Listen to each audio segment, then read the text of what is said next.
Hallo Parkstad, ik ben Erwin, ik ben in Klimmen en dit is de postzegelverzamelruilbeurs Het Vak Turken.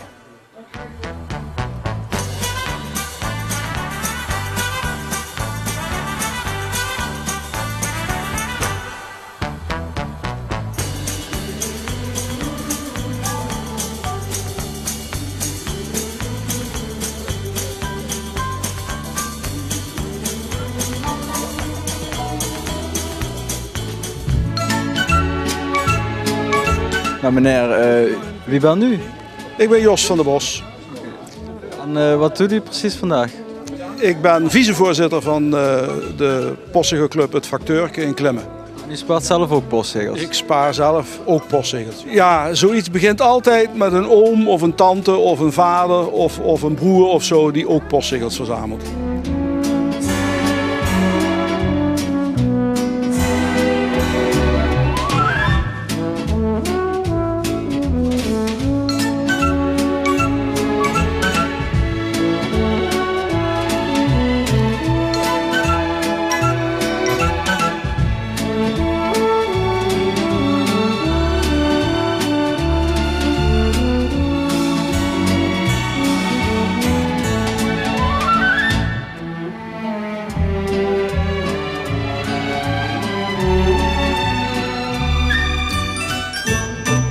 Mag ik vragen, wat ben u aan het doen? Ik ben nu uit aan het zoeken Brazilië. Daar ben ik een beetje in geïnteresseerd. Oké, en waarom? Ja, ik ben een beetje aan het denken dat Brazilië in de toekomst dat die gaat stijgen. Dus ik denk, dan moet je even snugger zijn hè? Ja. En die nou goedkoop inslaan en dan maar hopen hè, dat ze gaan stijgen.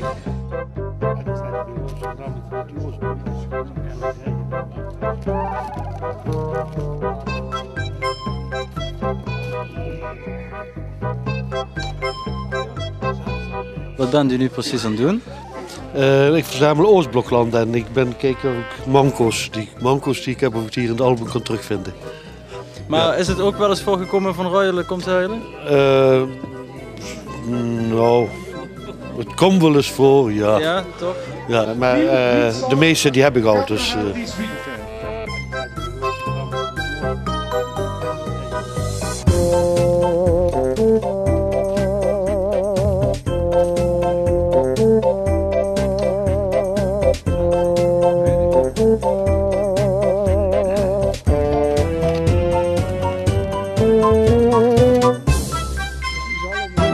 Dus dit is Nederlands-Indië? Dat is Nederlands-Indië, dus dat is de eerste zege meneer. Dus, hè. Laat ik even kijken, van 1873 meneer.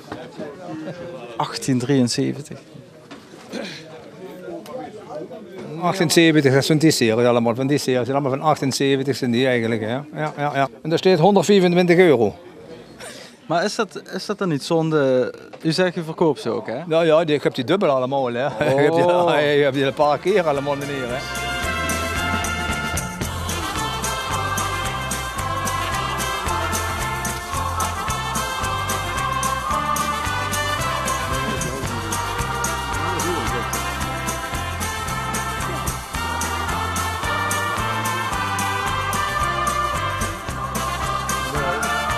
Ja, mooi is hè? Ja. Kijk, met die laatste, hè, het Nederlands-Indië, dan sluit ik het programma weer af. Tot de volgende week. De volgende week is een ganse complete serie staat eigenlijk. Ja. Ik heb die maar verzameld 4 blokken. Dus, ja.